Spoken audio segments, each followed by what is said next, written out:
Queria te perguntar em relação ao timing de tudo que aconteceu hoje, considerando a semifinal da Copa do Brasil chegando por aí, o Corinthians lá fazendo 5-2 no Atlético Paranaense, o Flamengo tendo essa atuação, principalmente no segundo tempo. Como é que você avalia isso tudo diante do que vem pela frente, de uma resposta que o time teve depois da data FIFA, que você trabalhou, com as ausências, né, ressalvadas, mas considerando principalmente o jogo de domingo? Sempre é ruim perder, né? Obviamente que eu sabia que um dia eu viria aqui na coletiva com resultado negativo. É triste que tenha sido hoje, num clássico e em umas vésperas aí de uma semifinal de Copa do Brasil. É duro, porém o futebol te brinda com oportunidades a cada semana para você se superar e recuperar a confiança. Então temos que limpar a cabeça o antes possível para preparar bem esse jogo de domingo que é vital. Felipe, Raíza Simplício aqui da Gol Brasil. Eu queria saber como é que tem sido o seu trabalho com o Gabriel em relação à questão dos impedimentos, né? Acho que hoje ele ficou vários lances, ele estava impedido, outros jogos também isso aconteceram. Eu queria que você falasse um pouco como é que tem sido esse trabalho, se você tem essa percepção também, como tem sido esse trabalho com ele em relação a isso. Vamos lá. Primeiro, o que eu mais peço para o Gabi é o posicionamento dele, que ele se posicione de um jeito onde seja produtivo, né? Que ele possa conseguir atacar bem os espaços, que é o que ele faz de melhor. Obviamente que cair no impedimento é uma leitura, um timing que às vezes ele não tá tendo, mas para mim é menos pior, né? Às vezes ele ficar impedido do que ele descer para buscar a bola no pé, como eu vi ele fazendo anos anteriores, né? Então, assim, que ele saia esporadicamente, ok, mas que o mais importante é que ele guarde a posição dele, que ele entenda os movimentos que ele tem que fazer. E, obviamente, que um cara que estava bastante tempo sem jogar, esse timing não está nas melhores condições, mas que a tendência é que melhore. Felipe, Carlos Eduardo Mansur, Grupo Globo. Uma das mudanças mais nítidas que você está tentando implantar no time é a altura em que joga a linha defensiva, a agressividade com que ela se posiciona, tentando compactar o time. Talvez nesses 3 jogos, hoje você tenha enfrentado o time que mais veio preparado para tentar jogar as costas dessa linha, né? Primeiro com o Marquinhos e o Cauã, depois com o Ganso se aproximando e sobrecarregando ali junto com o Arias, que entrou depois, o Lima vindo do lado esquerdo para dentro, para esse mesmo lado. Esse tem sido... Essa mudança de comportamento com a temporada andando, esse pequeno espaço entre jogos, é um dos grandes desafios e, de alguma maneira, por estágio de processo, não comparando jogos, de alguma maneira isso te remeteu à sua estreia como jogador do Flamengo, quando o Jorge Jesus tentava implantar esse processo, o Flamengo foi à Bahia e teve dificuldade com esse mesmo aspecto do jogo. Ele é muito desafiador de se mudar com a temporada andando? É desafiador, mas para se pressionar é fundamental. E eu assumo a responsabilidade do que aconteceu hoje. Não tivemos o nosso melhor dia na questão de linha, sincronia de linha. E sabia que não ia ser fácil, sabia que eles fazem isso, eles usam muito a tração para jogar na longa. No primeiro tempo a gente controlou bem esse risco, né? No segundo tempo eles acabaram aproveitando algumas falhas nas coberturas, né? Mas é normal, sabe, como eu falei nas outras entrevistas, eu sabia que isso poderia acontecer em algum momento, mas o que realmente me preocuparia seria se o time não criasse, sabe, chances de gol. E o time está criando. Quando você não consegue ser determinante nas duas, isso pesa, né? E hoje o Fluminense foi determinante nas áreas, nós não. E só nos resta trabalhar para tentar melhorar esse lado mais. Repito o que você falou. Essa linha alta durante a temporada eles sabem fazer. E não, só que hoje realmente não foi o nosso melhor dia. Felipe, aqui à sua direita, Rodrigo Cerqueira, TV Globo. O Flamengo tem pela frente agora um jogo decisivo, um clássico nacional. É um jogo que, se o Flamengo não levar gol, ele está classificado pela vantagem que adquiriu em casa. Mas como é que você pensa em jogar esse jogo? No caso do adversário, imaginando que o Corinthians vai tentar uma pressão muito forte, né, porque precisa do resultado, e também depois de uma derrota como essa, que bem ou mal dá uma balada no psicológico dos jogadores, é normal, é um clássico. Como é que você está pensando no tipo de jogo? E você sempre deixou claro que não abre mão das suas ideias, então provavelmente o Flamengo deve repetir nos últimos jogos o que você tem implantado, né? Bom, sobre o jogo de domingo, sinceramente nem olhei o Corinthians ainda, só estava essa semana passada na data FIFA olhando o nosso time, nosso modelo de jogo, e essa semana já começamos a preparar o Fluminense, e a partir de amanhã eu vou começar a estudar o Corinthians, ver que possíveis táticas ou mudanças de sistema eles podem apresentar durante o jogo, e nesse jogo em concreto, então, a partir de amanhã eu vou começar a pensar nesse jogo. Hoje, eu digeria a derrota, dói muito mais desse lado aqui que como jogador, e é importante a gente, como eu falei, digerir isso para amanhã poder levantar e preparar bem esse jogo de domingo. Mas eu não posso te adiantar nada porque eu não estudei o Corinthians ainda. Felipe, aqui à sua direita, Thiago Lima do GE. Eu queria te perguntar, Felipe, em relação ao Alcaraz. A gente tem tido informações que ele vem treinando muito bem, vem se destacando nos treinos, mas ele ainda não conseguiu mostrar em campo, né? Hoje também eu achei que ele foi mal.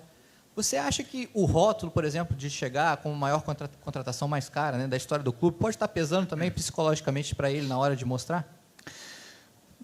Eu não consigo entrar na cabeça dele, né? Mas assim, é um jogador super interessante, um cara que é um portento físico, joga em várias posições, domina bem o meio-campo e, claro, quer demonstrar, ele tem essa ambição de querer as coisas e muitas vezes demora, né? É um processo. Eu vou dar todo o suporte para ele que possa se desenvolver e conseguir a confiança necessária para ele que possa desempenhar. Hoje o resultado não ajudou, né? Eu acredito que se a bola tivesse entrado, se a gente tivesse sido determinante na área, ele conseguiria se soltar um pouco mais no jogo, mas ele está com esse peso de querer fazer o time ganhar, ele quer demonstrar às vezes mais do que precisa, totalmente normal num jogador tão novo, tão jovem, mas que tem um futuro brilhante pela frente.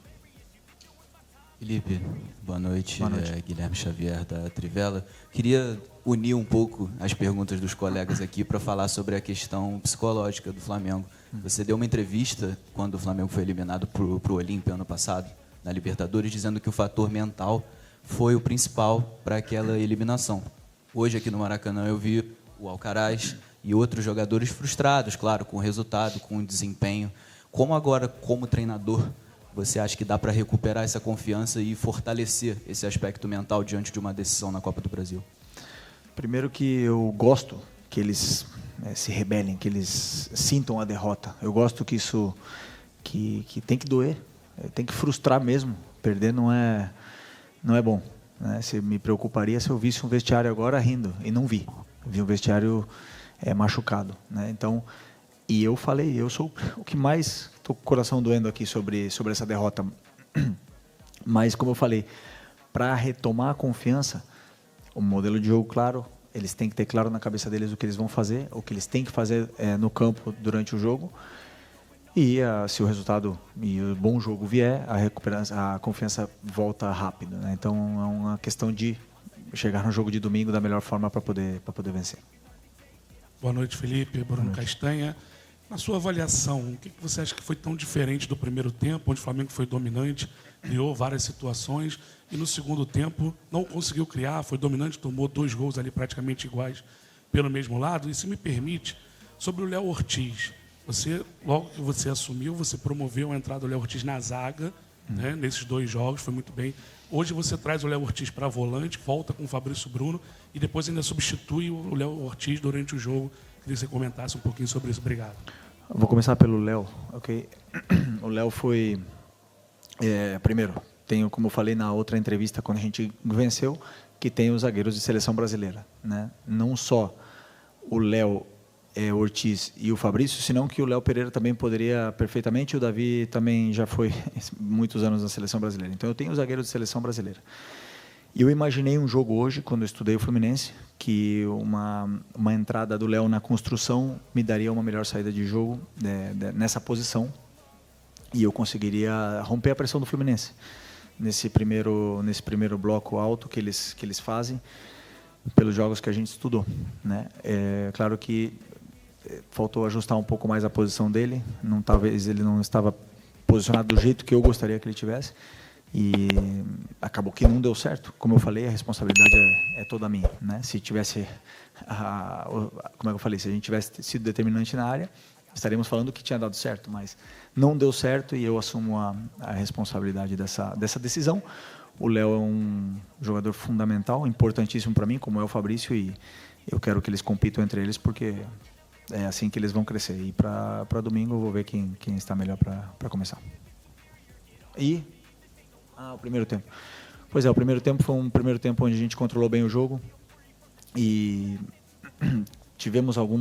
sofremos alguns contra-ataques, né? Eu acho que não foi o nosso melhor dia tecnicamente, né? A bola escapou muito do nosso pé, erramos alguns domínios, jogadores que talvez não estavam tão sincronizados entre eles ali no meio e acabamos que demos alguns contra-ataques, mas fizemos um bom primeiro tempo com bastante chance de gol e no segundo tempo, a partir do momento que começamos a sofrer, também depois das perdas da bola, perdemos um pouco a força no meio campo, porque era um jogo de bastante transição e de volta e acabamos sofrendo o gol. E depois do gol, o Fluminense sabe muito bem se defender e ficou cada vez mais difícil de fazer gol. Mesmo assim, criamos chances e não conseguimos fazer.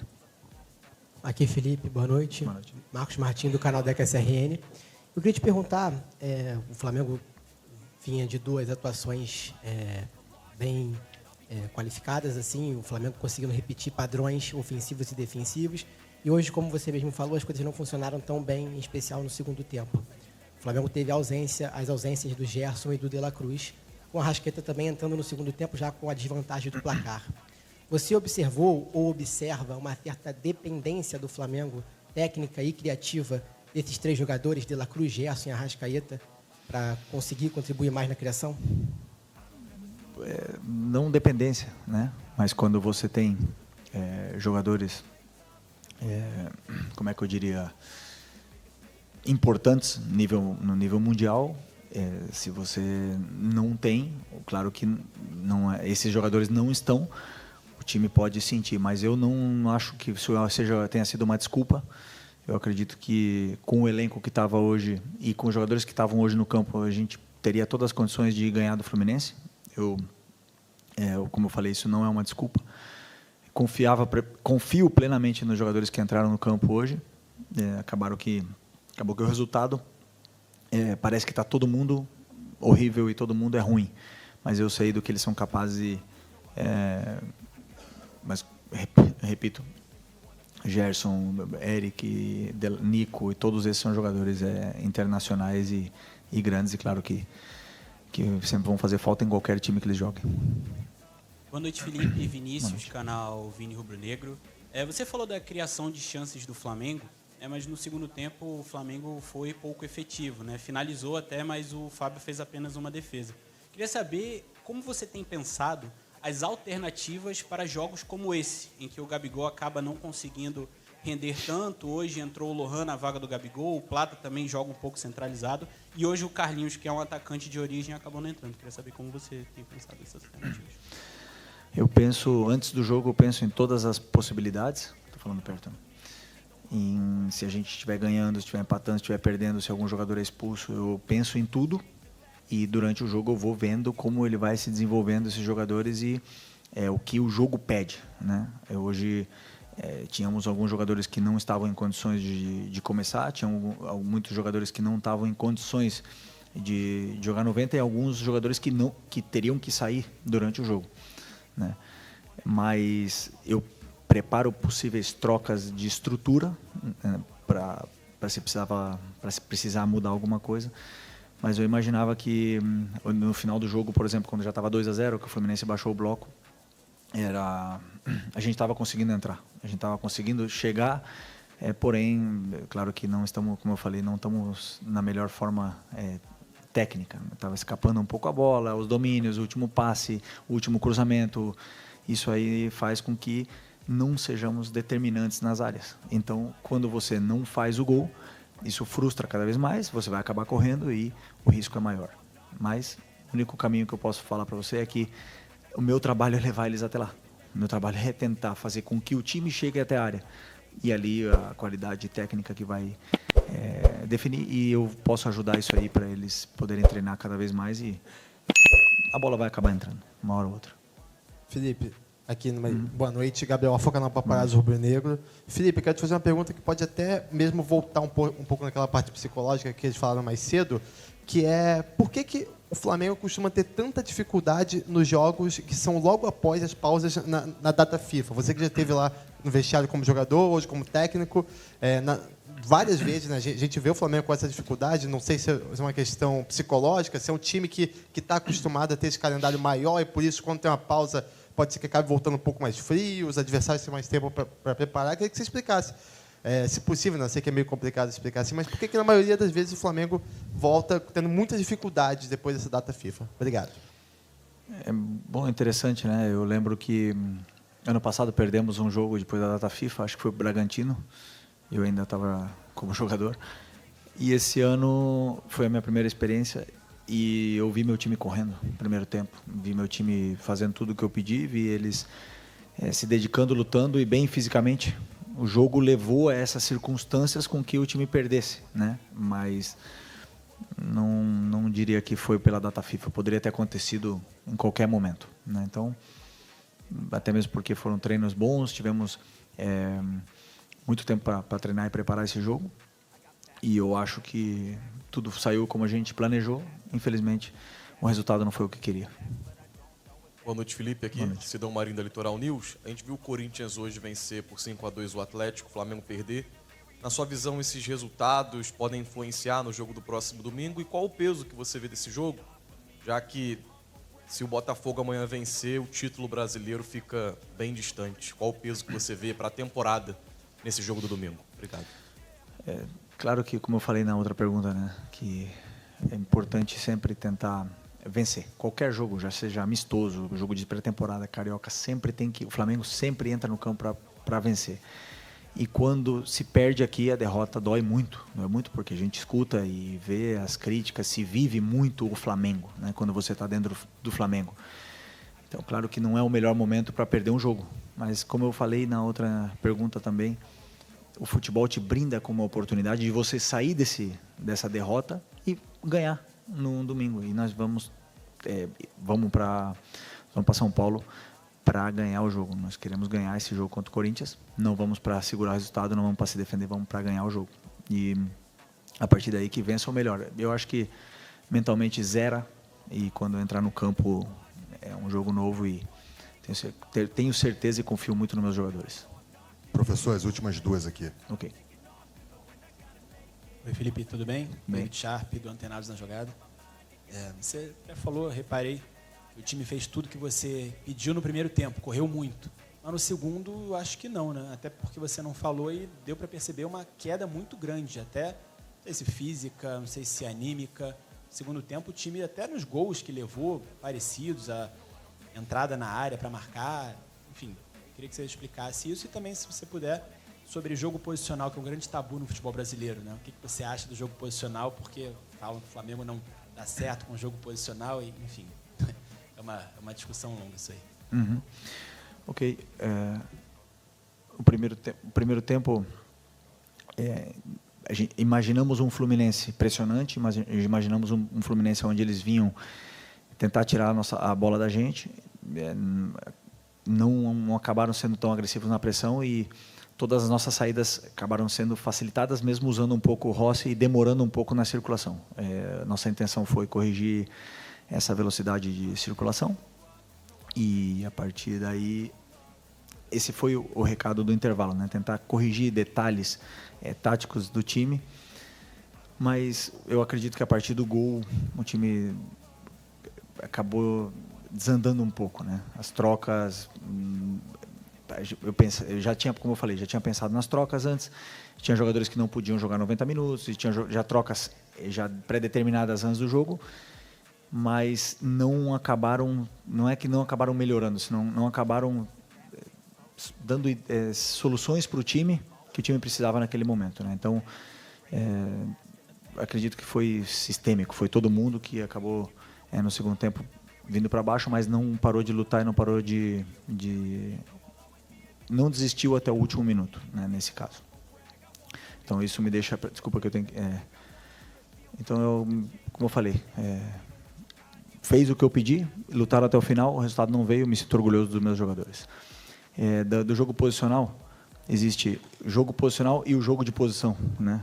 E isso é um debate muito grande. Eu acredito sempre em dar soluções para os jogadores para que eles possam render o máximo possível e que eles possam se soltar e se desenvolver dentro do campo nas funções que eles desempenham. É isso que eu acredito sobre o futebol. Então sempre eu vou dar funções para os meus jogadores para que eles possam, para que esse talento, essa qualidade que eles têm, eles possam se soltar o máximo possível e aí esse talento vem. Às vezes, dependendo do adversário, vai ser um jogo mais posicional, às vezes, dependendo do adversário, vai ser um jogo mais por dentro, outro vai ser mais por fora. Então eu acredito também muito em, dependendo de quem venha jogar contra você, você dá soluções para os jogadores. Vamos à última pergunta. Felipe, Mauro Santana, do canal Mauro Santana, mesmo enaltecendo o poder de criação da equipe, desde a sua estreia, você sempre demonstrou preocupação na melhora da efetividade, da eficiência no aproveitamento ofensivo, que no jargão do futebol se chama pejorativamente de arame liso. E a gente sabe que o futebol brasileiro, infelizmente, é imediatista e as cobranças são inevitáveis. E você tem apenas 2 dias para tentar melhorar isso para um jogo que, inclusive, é muito mais perigoso nesse sentido, porque oportunidades desperdiçadas podem custar a classificação para a final da Copa do Brasil. Como é que você pensa esse desafio? É que é um privilégio poder estar sentado aqui nessa cadeira como treinador do Flamengo e poder jogar uma semifinal de Copa do Brasil contra o Corinthians, que é acho que é o maior clássico do Brasil, questão de torcidas. É um privilégio muito grande estar aqui, estar com essa pressão. Eu gosto, as críticas elas são válidas, eu também aprendo e cresço muito nas críticas e sei que é totalmente normal. Ninguém eu não estou descobrindo nada, eu já vivi isso aqui muito como jogador e sabia perfeitamente de onde eu estava me metendo como treinador. Mas como eu falei, é um privilégio estar sentado aqui e vou dar a minha vida até o último segundo aqui para poder conquistar títulos com a camisa do Flamengo agora como treinador. Ok? Muito obrigado. Essas são as notícias de hoje, pessoal. Deixe seu like, compartilhe e inscreva-se. Não se esqueça. E até o próximo vídeo. Até mais!